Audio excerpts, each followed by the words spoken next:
Hello, energetic people. Welcome back to our Smart Office Mastery with AI course. Today, I am going to discuss how to use keyboard and mouse and what is AI. It is summary. So let's get started. আমরা মূলত এগুলো কেন জানবো, যে আসলে আমরা কিভাবে mouse use করতে হয় এবং কিভাবে কিবোর্ড ইউজ করতে হয়, এই দুটো বিষয় আমরা কেন জানবো আগে আমি আপনাদের মধ্যে এক্সপ্লেন করার চেষ্টা করি। যে আসলে আমরা যখন কম্পিউটারে কাজ করতে যাব, সবচেয়ে বেশি আমরা যেই দুইটা বিষয় নিয়ে কাজ করব সেটা হচ্ছে কিবোর্ড অ্যান্ড মাউস। সুতরাং এই দুইটা জিনিসকে আমরা কিভাবে ইউজ করব সেই বিষয়টা আমাদের জানতে হবে। আর এটাকে ইউজ করার একটা পদ্ধতি আছে, আপনি যদি সঠিক পদ্ধতিতে এই জিনিসটাকে ইউজ করতে পারেন, সুতরাং এটি থেকে আপনি কম সময় ভালো একটি আউটপুট পেতে পারেন। তো আজকে আমরা এই বিষয়টা জানার চেষ্টা করব যে আসলে আমরা এটাকে কিভাবে ব্যবহার করব, কিভাবে আমরা মাউস কিবোর্ড ধরবো বা কোন পজিশনে থাকবো। আর একটা বিষয় হচ্ছে যে এআই,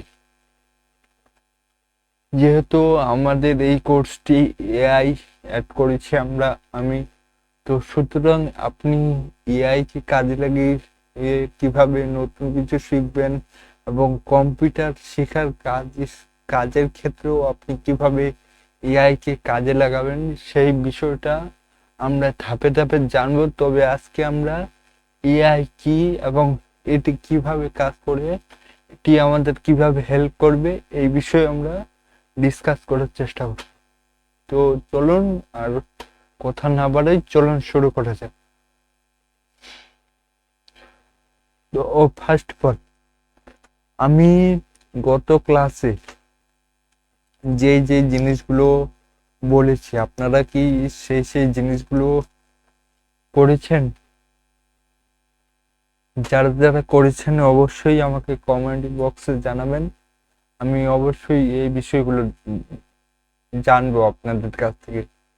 আমি যে যে বিষয়গুলো আপনাদের বলতে বলেছি আপনারা সেই বিষয়গুলো বলবেন। এতে করে হবে কি যে আপনাদেরও ভালো লাগবে এবং আমারও ভালো লাগবে যে আমি ঠিকভাবে শেখাতে পারছি, আপনিও ঠিকভাবে বুঝতে পারছেন। আর আপনি যদি একটা বিষয় প্র্যাকটিস করে ফেলেন বা লেখালেখি করেন বা হতে পারে কমেন্ট বক্স বা আপনার খাতায়, তাহলে হবে কি যে ওই বিষয়টা আপনার মাথায় গেঁথে যাবে, পরবর্তীতে ওই জিনিসটা আপনি ভুলবেন না।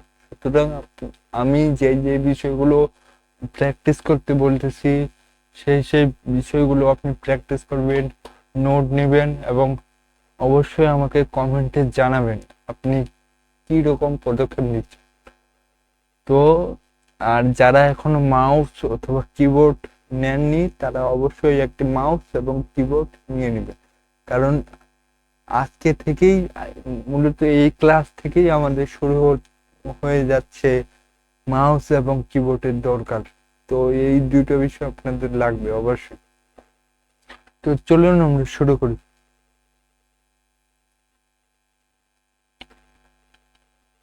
তো প্রথমেই আমরা যে বিষয়টা দেখব যে আসলে একটি কিবোর্ড, আমি গত ক্লাসেও আপনাদের বলেছি যে কিবোর্ড কি, এটি কিভাবে কাজ করে। তো আমি আজকে ডিটেলস বোঝানোর চেষ্টা করব যে কিবোর্ডের কোন কোন জায়গায় কোন কোন বাটন আছে এবং এগুলোর কাজ কি। তো লেটস গেট স্টার্টেড। এবং আপনাদের ক্লাসগুলো কেমন লাগতেছে আমাকে অবশ্যই কমেন্ট বক্সে জানাবেন। তো এখানে প্রথম যে আমরা বাটনটা দেখতে পাচ্ছি এটা হচ্ছে ইএসসি। এটার কাজ বহু, তবে এটি আপনার প্রয়োজন অনুযায়ী এটা আপনার কাজে লাগবে। সেম বিষয়টা হচ্ছে এখানে অ্যাপ থেকে শুরু করে অ্যাপ 12 পর্যন্ত এটার কাজ অনেক আছে। আপনারা ধাপে ধাপে যখন কম্পিউটারে কাজ করবেন তখন আপনারা এই বিষয়গুলো জানতে পারবেন যে এগুলোর আসলে কাজ কি। তারপরে আছে হচ্ছে এখানে প্রিন্ট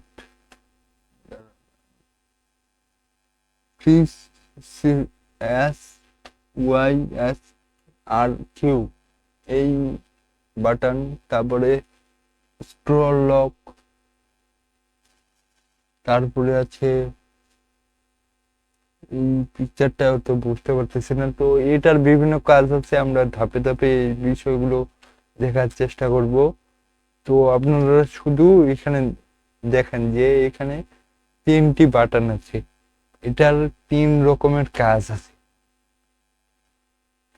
তো তারপরে যেই জিনিসটা আছে আমাদের এখানে 1 থেকে শুরু করে 0 পর্যন্ত, অর্থাৎ এখানে আপনি 1 থেকে শুরু করে 0 পর্যন্ত বাটন দেওয়া আছে।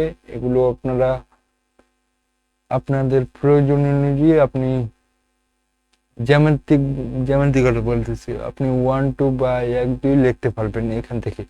এর উপরে বিভিন্ন আইকন দেওয়া আছে, যেমন 2 তে আছে @, তারপরে আছে 3 দিয়ে হ্যাশট্যাগ, হ্যাশ, 4 নম্বরে আছে ডলার বা টাকা, 5 নম্বরে পার্সেন্ট, 6 7 এমন করে আছে এখানে।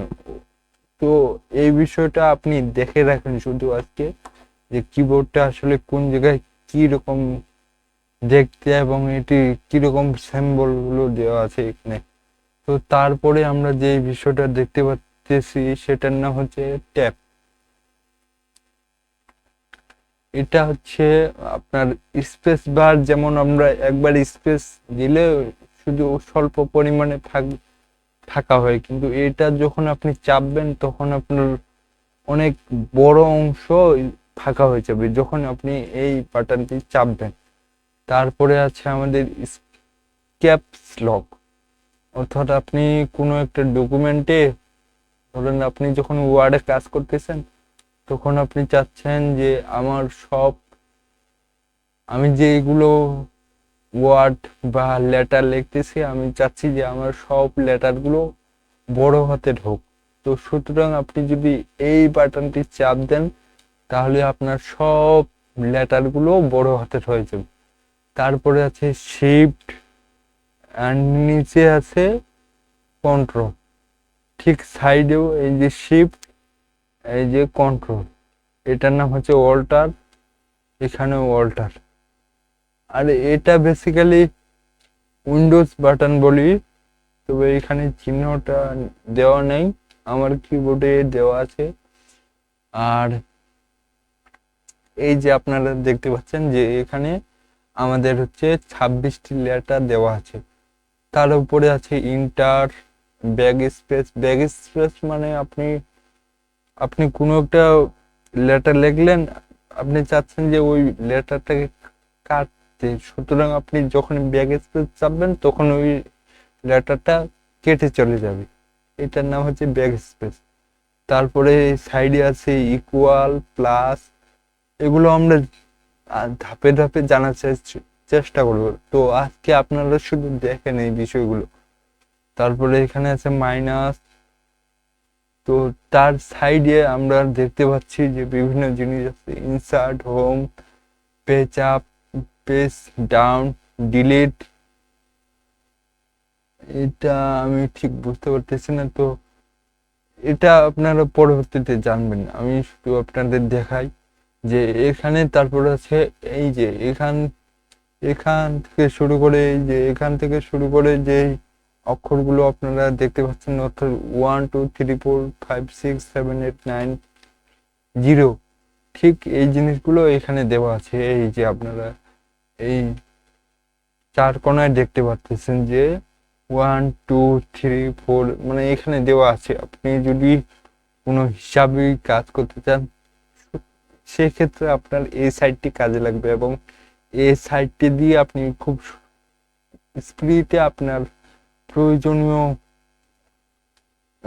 সংখ্যাগুলো আপনি উঠাতে পারবেন তাড়াতাড়ি। এখানেও সেম বিষয়, এখানে যেমন ইন্টার, এখানেও ইন্টার, প্লাস, অর্থাৎ আপনি যদি এই বাটনটি চাপেন অথবা এই বাটনটি, আপনি আপনার কিবোর্ড কাজ করবে। তবে এই ক্ষেত্রে আপনি যদি এই যে নাউন লক এই বাটনটি চাপ দেন, সেই ক্ষেত্রে আর এই যে সাইডটি আছে এটি আর কাজ করবে না। এই বিষয়টি একটু খেয়াল রাখবেন।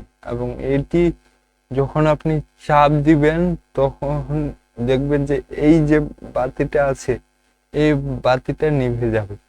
তো যখনই এই এই কিবোর্ডটি কাজ করবে না, সুতরাং ভাববেন যে আপনার হয়তোবা কোনো আপনি এই বাটনটি চাপ দিয়েছেন, সুতরাং আপনি এই বাটনটি যখনই চাপ দিবেন তখনই আবার এই বাতিটি জ্বলে উঠবে। তো আপনারা এই কিবোর্ড একটা যেহেতু কিনবেন বা কিনেছেন, আপনারা হয়তোবা এই বিষয়গুলো দেখতে পাচ্ছেন যে সেখানে কি কি দেওয়া আছে। তো বেসিক্যালি এটি আমাদের কম্পিউটার কিবোর্ড, এবং আমরা পরবর্তীতে ধাপে ধাপে জানার চেষ্টা করব যে কোন কিবোর্ডটি কোন কাজ। ও আরেকটা বিষয়, এখন আমরা আমাদের যে 26টি লেটার আছে এগুলো কিবোর্ডের কোন কোন জায়গায় আছে আমরা একটু দেখার চেষ্টা করি। এখানে আছে এ, প্রথমে এ, তারপরে আছে বি, তারপরে সি, ডি, ই, এফ, জি, এইচ, এই যে আই, এই যে জে, কে, এল, এম, এন, ও, পি, কিউ, আর, এই যে এস, টি, ইউ, ভি, এই যে ডাব্লু, এই যে এক্স, এই যে ওয়াই, এই যে জেড। আপনারা এই আমি যে যে অক্ষরগুলো দেখাইলাম এখানে, তো আপনারা এই বিষয়গুলো একটু দেখে নেবেন আপনার কিবোর্ডের ঠিক করে। কারণ প্রথম অবস্থায় আপনি দেখবেন যে কোনো কোনো লেটার খুঁজেই পাচ্ছেন না। তো সেই জন্য আপনাদের সুবিধার্থে আমি এই বিষয়টা দেখাই নিলাম। তো এটি আমাদের কম্পিউটার কিবোর্ডের ইন্টারফেস। তো চলে যাই আমরা পরবর্তী পেজে।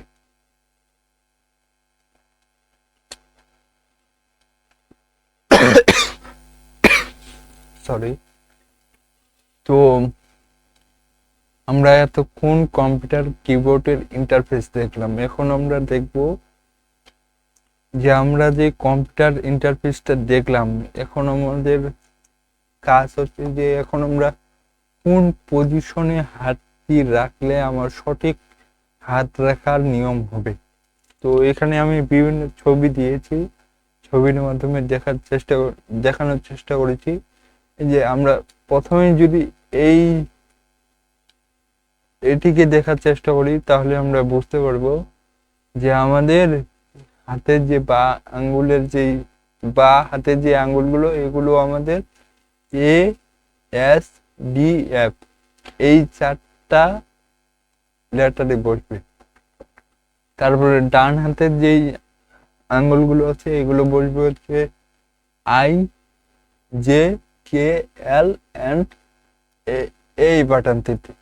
আর আমাদের যে বুড়ো আঙ্গুল যেটাকে আমরা বলি, এটা দুইটাই আমাদের স্পেস বারের উপর পড়বে। তো এইভাবে আমরা আমাদের হাত সঠিক পজিশনে আমাদের কিবোর্ডের উপর রাখবো। তারপরে এখানে আপনারা দেখতে পাচ্ছেন যে আমাদের কোনটি আঙ্গুল দিয়ে কোন কোন বারগুলো আমরা চাপবো। তো বাম হাতের লেফট হ্যান্ডের এই হাতের এই আঙ্গুলটি দিয়ে আমরা 1 কিউ এ শিফট কন্ট্রোল এই বাটনগুলো চাপবো, অ্যান্ড এই আঙ্গুলটি দিয়ে আমরা 2WSZ এই বাটনগুলো চাপবো, আর এই আঙ্গুলটি দিয়ে আমরা 3EDX এই বাটনগুলো চাপবো। এই আঙ্গুলটি দিয়ে আমরা 4, 5, RTFGCV এই বাটনগুলো চাপবো। সেম বিষয়টা এ পাশেও আমরা যদি এই আঙ্গুলটির দিকে তাকাই রাইট হ্যান্ডের, তো আমরা 6, 7, YUHJVN এই বাটনগুলো চাপবো। তারপরে এই আঙ্গুলটি দিয়ে আমরা 8, IKM এই বাটনগুলো চাপবো। তারপরে এই আঙ্গুলটি দিয়ে আমরা 9, OL অ্যান্ড কমা এই বাটনগুলো চাপবো। তারপরে এই আঙুলটি দিয়ে আমরা 0p সেমিকোলন ডট এই বাটনগুলো চাপবো এবং এই আঙুলটি দিয়ে এই সাইডের যে শিফট কন্ট্রোল এন্টার আছে এই বাটনগুলো আমরা চাপবো। আমি এটির পিডিএফ আমার ডেসক্রিপশন বক্সে দিয়ে রাখবো, তো আপনারা চাইলে এখান থেকে ডাউনলোড করে এটিকে দেখে নিতে পারেন। তো আমরা পরে যাই পরের স্লাইডে।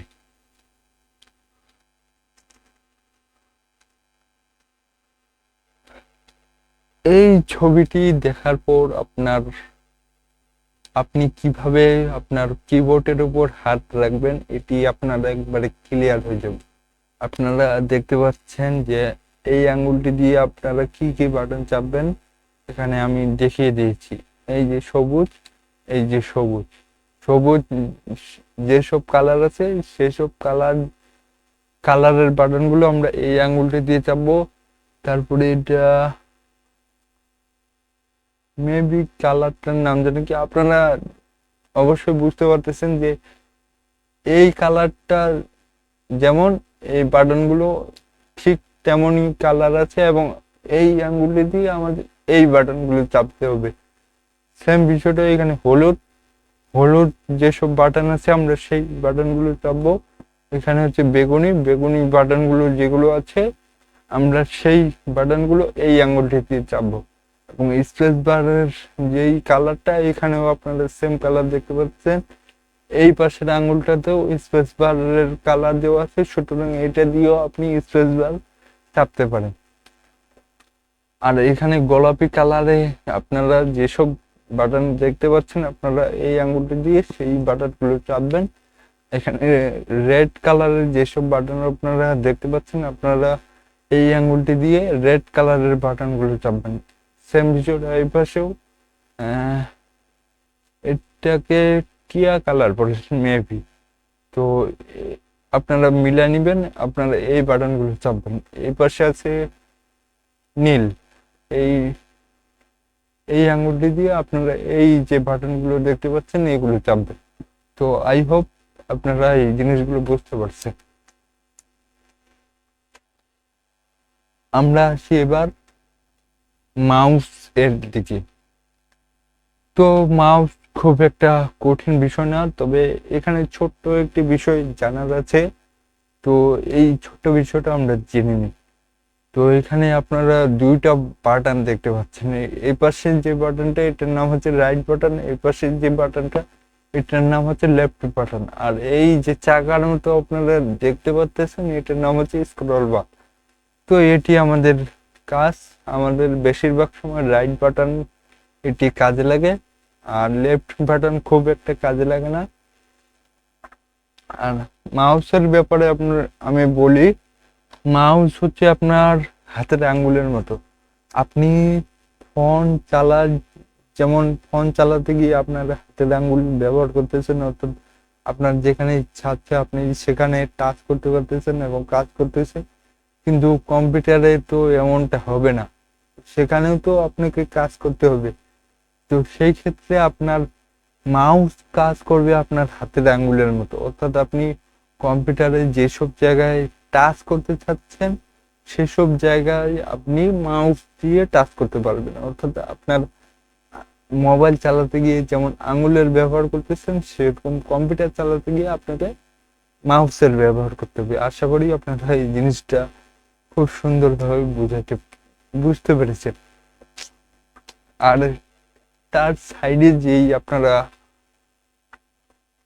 একটা ছবি দেখতে পাচ্ছেন, এখানে মূলত আপনাদের এই আঙ্গুলটা ভিতরে থাকবে, এটা মূলত ডান হাত হয়, বাম হাত খুব একটা ব্যবহার হয় না মাউস ধরার ক্ষেত্রে। আপনারা ঠিক এইরকম ভাবে আপনাদের হাতটি মাউসের উপরে রাখবেন এবং এই আঙ্গুলটি দিয়ে এই পাশে এবং এই আঙ্গুলটি দিয়ে এই পাশে, অর্থাৎ এই আঙ্গুলটি রাইট বাটন, এটা হচ্ছে লেফট বাটন, আর রাইট বাটনটাই বেশিরভাগ কাজে লাগবে। তো আপনারা একটু পিডিএফটা ডাউনলোড করে দেখে নেবেন। আর আপনার হাতে যে মাউসটি আছে আপনারা সেম এরকম ভাবে মাউসটি ধরে সেটিকে চালাবেন। তো I hope you are understand clearly. তো আমরা পরে যাই পরের স্লাইডে। এবার আমাদের মুখ্য বিষয়, আমরা যেহেতু একটা জিনিসে বসে কাজ করব, অর্থাৎ আমাদের কম্পিউটারে বসে কিন্তু অনেকক্ষণ যাবত কাজ করতে হবে।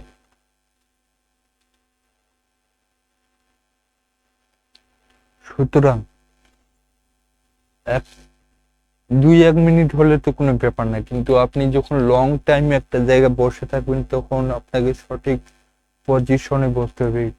তার কারণ আপনার সঠিক পজিশনে যদি আপনি না বসেন, এতে করে আপনার শারীরিক ক্ষতি হতে পারে।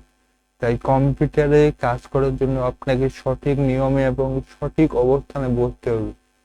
তো এটি আসলে কিভাবে বসবেন, এটিরও নিয়ম আছে। তো আমি এই ছবির মাধ্যমে আপনাদের দেখাচ্ছি যে আপনি কিভাবে বসবেন। এটি দেখানোর মূল উদ্দেশ্য যে আপনারা যেহেতু একবারে বিজ্ঞানার, অর্থাৎ আপনি শিখতে চাচ্ছেন একবারে, আমি ধরে নিচ্ছি আপনি কিছুই জানেন না, সেই জন্য আমি মূলত বেসিক থেকে একবারে বোঝানোর চেষ্টা করতেছি। তো এই বিষয়টা আপনারা একটু খেয়াল রাখবেন। আর আপনারা যারা জানেন তারা তো ভালোই, কিন্তু যারা একবারে জানে না, আমি তাদেরকে বোঝানোর জন্যই মূলত এসব বিষয় বলতেছি। তো আসলে এই বিষয়গুলো আমরা যারা কাজ করি কম্পিউটারে তাদেরও জানা উচিত, যদি জানা না থাকে। তো চলুন আমরা দেখি যে আমরা আসলে কিভাবে কম্পিউটারে কাজ করার জন্য বসবো। এইখানে আমি একটি ছবির মাধ্যমে দেখানোর চেষ্টা করেছি। আপনি যদি এইভাবে বসেন তাহলে কিন্তু হবে না, অর্থাৎ আপনাকে এইরকম ভাবে বসতে হবে। আপনার মনিটর থাকবে ঠিক আপনার কমপক্ষে 1 থেকে 2 ফিট দূরে, অর্থাৎ আপনি মনিটরের কাছে যাবেন না, সঠিক নিয়মে সোজা হয়ে বসবে এবং আপনার হাত থাকবে এমন 90 ডিগ্রি অ্যাঙ্গেলে। আপনারা এখানে দেখতে পাচ্ছেন যে 90 ডিগ্রি অ্যাঙ্গেলে, ঠিক তেমনই এই যে আপনার পাটা আছে এটাও যাতে 90 ডিগ্রি অ্যাঙ্গেলে হয়, অর্থাৎ আপনি স্ট্রংলি বসবেন এবং আপনার হাতের পজিশন, পায়ের পজিশন যাতে ঠিক থাকে এবং আপনার মাথার পজিশনও যাতে ঠিক থাকে। তারপরে আসে এই যে আমি এখানে দেখানোর চেষ্টা করেছি যে আপনাদের মাউস এবং কিবোর্ড এমন অবস্থানে থাকবে, অর্থাৎ খুব একটা দূরেও না, আবার খুব যে কাছেও সেরকমটা না। তবে আপনার সুবিধার্থে আপনি আপনার অবস্থান আপনি নির্ণয় করে নেবেন, এই যে এমনটা, অর্থাৎ আপনার কিবোর্ড মাউস ঠিক এমনটা দেখাবে। আই হোপ আপনারা বুঝতে পেরেছেন। তো ব্যাপার, তো আমরা চলে যাই পরের স্লাইড। এবার আসি এআই নিয়ে। আসলে এআই, যার অর্থ হচ্ছে আর্টিফিশিয়াল ইন্টেলিজেন্স। এআই আসলে কি? এআই সংজ্ঞা আমরা পরে দেখতেছি, তবে আমি আমার মতো করে আপনাদের বোঝানোর চেষ্টা করি। এআই আপনার বন্ধু, এমন বন্ধু যে আপনাকে আপনার কাজের ক্ষেত্রে যে কোনো জ্ঞান লাগেন লাগবে আপনাকে সেই রকম জ্ঞান দিতে পারে। অর্থাৎ আপনি এআই কে বন্ধু বলতে পারেন, অথবা আপনি একজন গাইডলাইন হিসেবেও দেখতে পারেন, অর্থাৎ আপনার স্যারের মতো দেখতে পারেন। যেমন আমরা স্টুডেন্ট যারা আছি তারা কি করি, যে আমরা কোনো একটা বিষয় জানার জন্য আমাদের স্যার ম্যাডামকে বলি যে আমরা এই বিষয় করব, অর্থাৎ অভিজ্ঞ কাউকে বলি, শুধু স্যার ম্যাডাম না, আপনি যে কাউকে বলতে পারেন কোনো একটা বিষয়ের জন্য। আসলে আমরা কাকে বলি যে ওই বিষয়ে অভিজ্ঞ। সেম বিষয়টা হচ্ছে এআই। এআই হচ্ছে এমন একটা জিনিস যে সে সকল বিষয়ে অভিজ্ঞ। তার ডাটা বেজে সকল বিষয়ে ডাটা দেওয়া আছে। আপনি তাকে যেরকম প্রশ্ন করবেন আপনাকে সে সেরকম উত্তর দেবে। তো এআই আপনার অ্যাসিস্ট্যান্ট, আপনার বন্ধু, আপনার স্যার ম্যাডাম, আপনি যেই বলেন না কেন, এআই হচ্ছে এমন একটা জিনিস যেটা আপনার একজন গাইডলাইনার, মানে এভরিথিং। আপনি আপনার কাজের ক্ষেত্রে তাকে শুধু প্রশ্ন করবেন, সে আপনাকে বলে দিবে যে আপনি ওই কাজটি কিভাবে করবেন। আরেকটা বিষয় হচ্ছে যে এআই কে কিন্তু মানুষ সৃষ্টি করেছে, সুতরাং এআই খুব মানুষের চেয়ে বেশি বুদ্ধিমান এমনটা বললে ভুল হবে। আর আমাদের ব্রেন অনেক শক্তিশালী, অর্থাৎ আমরা মানুষ অনেক কিছু করতে পারি। সুতরাং আপনারা চেষ্টা করবেন যে আপনার সকল কাজেই যে আপনি এআই ব্যবহার করবেন সেরকমটা না। আপনি ধরেন যে 60 থেকে 70% কাজ করলেন বা একটা বিষয় বুঝলেন, কিন্তু আপনাকে 100% জিনিসটা বুঝতে হবে, বা আপনি কোনো একটা সিদ্ধান্ত নিতে যাচ্ছেন, সেক্ষেত্রে আপনি 60 বা কোনো একটা বিষয় কনফিউজ, সেই ক্ষেত্রে আপনি এআই কে বলতে পারেন। কিন্তু আপনাকে আপনার ব্রেন দিয়ে চিন্তা করে একটা বিষয় বের করতে হবে। এআই একটা খারাপ দিক বলে যে চ্যাট জিপিটি আসার পরে হার্ভার্ড বিশ্ববিদ্যালয়ে কয়েকদিন আগে একটা গবেষণা হয়। সেখানে টিম তিনটা টিমের উপরে এই গবেষণা করা হয়। তো প্রথম যে টিম আছে তাদেরকে বলা হয় যে তোমরা এআই ব্যবহার করতে পারো, এবং তারা এআই ব্যবহার করে তাদের কাজের ক্ষেত্রে। আরেকটা টিম যাদেরকে বলা হয় যে তোমরা অর্ধেক অর্ধেক এআই ব্যবহার করবা এবং অর্ধেক তোমার ব্রেন ব্যবহার করবা। আর একটা টিম, তাদেরকে বলা হয় যে তোমরা কোনো এআই ব্যবহার করতে পারবে না। তো কয়েক মাস গবেষণা হওয়ার পর যারা যারা পার্টিসিপেট, অর্থাৎ যারা এই রিসার্চ করার জন্য যুক্ত হয়েছিল,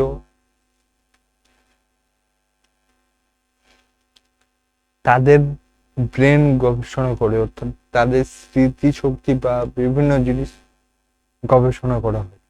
তো এই গবেষণায় দেখা হয় যে যারা আসলে এআই ব্যবহার করছে তাদের সব কাজে, তাদের আইকিউ লেভেল, তাদের স্মৃতিশক্তি অনেকটা কমে গেছে।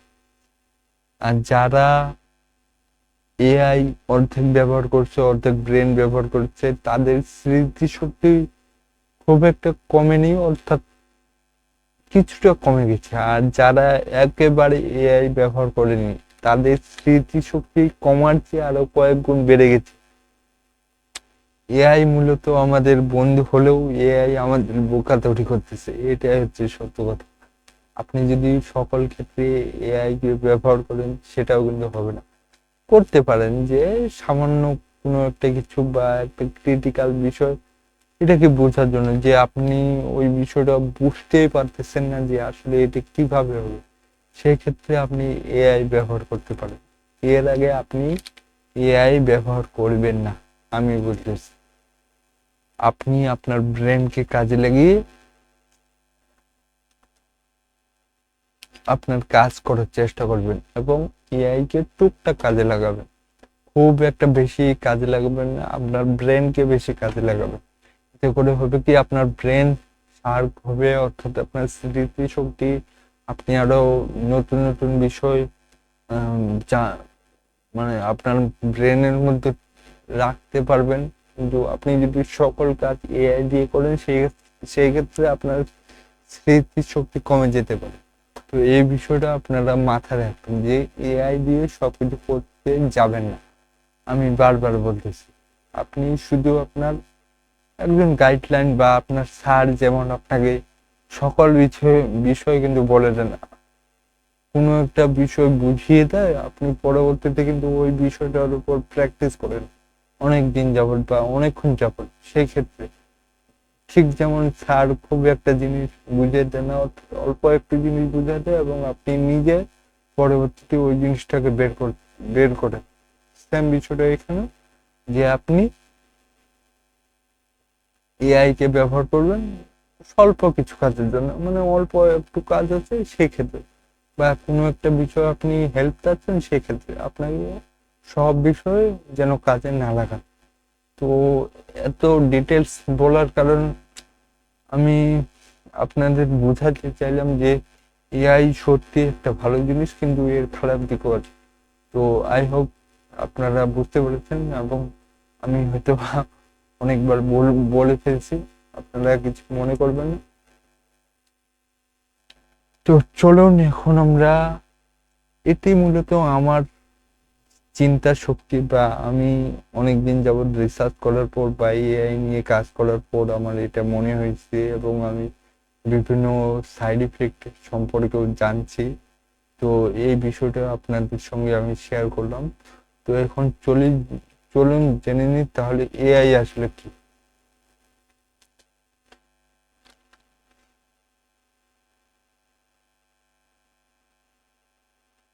আর্টিফিশিয়াল ইন্টেলিজেন্স আসলে কি? আর্টিফিশিয়াল ইন্টেলিজেন্স হলো এমন এক ধরনের প্রযুক্তি যেখানে কম্পিউটার বা মেশিনকে মানুষের মতো ভাবতে, শেখাতে, সিদ্ধান্ত নিতে এবং সমস্যার সমাধান করতে সক্ষম করা হয়। সহজভাবে বললে এআই মানে হচ্ছে মেশিনকে বুদ্ধিমান করে তোলা। এটি কাজ করতে পারে যা আগে শুধু মানুষ করতে পারে, যেমন ছবি বা ভিডিও চিনতে, মানুষের ভাষা বুঝতে, উত্তর দিতে, নিজে নিজে শিখে পারফরমেন্স বাড়ানো, ডাটা বিশ্লেষণ এবং ভবিষ্যৎবাণী করা, রোবট বা গাড়ি সক্রিয়ভাবে চালানো। এআই এর মূল ধাপ। এআই আসলে কি, বিষয়গুলো কি? এআই মেশিন ডাটা সংগ্রহ, মেশিনে বিপুল পরিমাণে তথ্য দেওয়া হয়। ট্রেনিং, মেশিন সেটা ডাটার উপর ভিত্তি করে শেখে। প্রোডাকশন বা সিদ্ধান্ত, শিখে নেওয়ার তথ্য ব্যবহার করে নতুন ইনপুট উত্তর দেয় বা কাজ করে। অর্থাৎ এই জিনিসগুলো আমি আপনাদের বুঝাই যে এআই কে মূলত সকল বিষয়ে তাকে এমন একটা ডাটা দিয়েছে যে উইকিপিডিয়া বা বিভিন্ন খোরা বা অন্যান্য, মানে যারা আর কি এআই, যে কোম্পানিগুলো তারা বিলিয়ন বিলিয়ন বা মিলিয়ন মিলিয়ন ডলার খরচ করে এআই কে ট্রেনিং দেয়। অর্থাৎ আপনি যদি কোনো একটা বিষয় প্রশ্ন করেন, সেই প্রশ্নের উত্তর মূলত সে দেয় তাদের, তার ডাটাবেজে সেই রকম রিলেটেড প্রশ্ন অনেক দেওয়া আছে। সে আপনাকে খুশি করার জন্য আপনার প্রশ্নটিকে বুঝে তার ডাটাবেজে যেসব তথ্য দেওয়া আছে সেই তথ্যকে বিশ্লেষণ করে মূলত আপনাকে উত্তরটা দিয়ে থাকে। অর্থাৎ আপনি যখন এআই কে একটা ছবি দিলেন, আম, ধরেন একটি বানরের ছবি দিলেন, তো এই ছবিটা সে আসলে বুঝতেছে কিভাবে? সে এই ছবিটা বুঝতে পারতেছে তার কারণ তাকে আগে হাজার হাজার বানর দেখানো হয়েছে, যে লাখ লাখ বানরের ছবি তাকে দেখানো হয়েছে বা তার ডাটাবেজে দেওয়া হয়েছে। তো আপনি যখন একটি বানরের ছবি ওকে দেখাচ্ছেন, সে করে কি যে ওই ছবিটাকে উম, তার ভিতরে ইনপুট নিয়ে সে অ্যানালাইজ করে যে এই ছবিটা আসলে কোন প্রাণীর সাথে বা কিসের সাথে ম্যাচ করতেছে। যখন দেখে যে এটি বানরের সাথে ম্যাচ করতেছে, বানরের মতো দেখতে, তো আপনাকে সে বলে যে এটি একটি বানর। সে মূলত তার ডাটাবেজের তথ্য বিশ্লেষণ করে আপনাকে উত্তর দিল।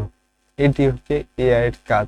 অর্থাৎ সে তার ডাটাবেজে যা আছে তাই আপনাকে কাস্টমাইজ ভাবে দেয়। অর্থাৎ সেখানে সে কি করে, মেশিন সেই ডাটার উপর ভিত্তি করে শেখে এবং শিখে নেওয়ার তথ্য ব্যবহার করে নতুন ইনপুট উত্তর দেয় যা কাজ করে। তো আই হোপ এই বিষয়টা আপনারা বুঝতে পেরেছেন যে ওকে যদি আপনি কোনো একটা বিষয় প্রশ্ন করেন, সেই রিলেটেড প্রশ্ন তাকে এর আগে দেওয়া হয়েছে, সে ওই সবগুলো প্রশ্নকে একত্রে করে একটু চিন্তা করে আপনাকে উত্তর দিচ্ছে, অর্থাৎ সে মানুষের মতো চিন্তা করতে পারে। এটি এআই একটি পাওয়ারফুল কাজ। তো দুই ধরনের এআই সবচেয়ে বেশি প্রচলিত। ন্যারো এআই একটি নির্দিষ্ট কাজের জন্য তৈরি, যেমন ChatGPT, Google translate, YouTube recommendation. General AI মানুষের মতো সব ধরনের কাজ করতে পারে, এখনো বাস্তব হয়নি, গবেষণায় আছে। তো আমরা পরবর্তীতে আরো এই বিষয়গুলো জানার চেষ্টা করবো যে ন্যারো এআই কি, জেনারেল এআই কি। তো আজকে যেহেতু আমাদের এআই সামারি, অর্থাৎ আমরা প্রথম ক্লাসটি শুরু করেছি, তো আজকে আমরা বেশি প্রেশার নিব না। তো আজকের ক্লাসটি এই পর্যন্তই। আই হোপ এই ক্লাসটি আপনাদের ভালো লেগেছে এবং এখন আপনাদের জন্য টাস্ক, অর্থাৎ আপনি কি করবেন এখন। আমি এর আগেও যেসব প্রথম ক্লাসে আপনাকে বলেছিলাম যে একটি কিবোর্ড, মাউস এবং কিছু সফটওয়্যার ইনস্টল করতে, আপনি যদি এখন ইনস্টল না করেন সেই সফটওয়্যারগুলো ইনস্টল করে নেবেন। আর এবং এই যে টাইপিং ল্যান্ড নামের যে সফটওয়্যারটি, এটি আপনি ব্যবহার করতে শুরু করেন, অর্থাৎ আপনি কিবোর্ডের সাথে সেট করেন আপনার ফোনটিকে। এটি করার জন্য আপনার ওটিজি কেবলটিকে আপনার কিবোর্ডের কেবলের সাথে অ্যাটাচ করে আপনার মোবাইল সেট করেন। এরপর সেটিং এ গিয়ে ওটিজি লিখে সার্চ করেন, তারপর ওটিজি অপশনটাকে অন করে দেন। তারপর কি করবেন, আপনার শাটারটিকে নামিয়ে আপনি মোবাইলটা যাতে ফ্লেক্সিবল হয় সেরকম একটা সেটিং আছে, আপনি ওই সেটিংটাকে অন করে নেবেন এবং আপনি কোনো একটি কিছুর একটা উপর রেখে আপনার কিবোর্ড নিয়ে বসবেন এবং আপনি ওই অ্যাপটি চালু করবেন। তো ওটি একটি গেমের মতো আর কি, আপনি ওটাকে খেলতে পারবেন। তো গেম খেলার মজাই আপনি পাবেন, কিন্তু আপনার কিবোর্ড প্র্যাকটিসটি হয়ে যাবে, অর্থাৎ টাইপিং প্র্যাকটিসটি হয়ে যাবে। আপনাকে ওখানে নির্দেশনা দেওয়া হবে, আপনি সেই নির্দেশনা অনুযায়ী কাজ করলে ইনশাল্লাহ হয়ে যাবে। তো আমরা আপনারা যারা বুঝতে পারবেন না বা আপনাদের চেষ্টা করে দেখেন, আমরা পরবর্তীতে আবার দেখিয়ে দিব। তো এতক্ষণ থাকার জন্য ধন্যবাদ এবং অবশ্যই এই কোর্সটি আমারও অনেক পরিশ্রম হচ্ছে, আপনিও পরিশ্রম দিচ্ছেন আমি বিশ্বাস করি। তো এতক্ষণ থাকার জন্য ধন্যবাদ। আমরা পরবর্তীতে বা পরবর্তী ক্লাসে একবারে কম্পিউটারে ঢুকে যাব, অর্থাৎ আমাদের মেন মেন বিষয়গুলো আমরা নিয়ে আলোচনা করব। তো ভালো থাকেন, সুস্থ থাকেন, আল্লাহ হাফিজ।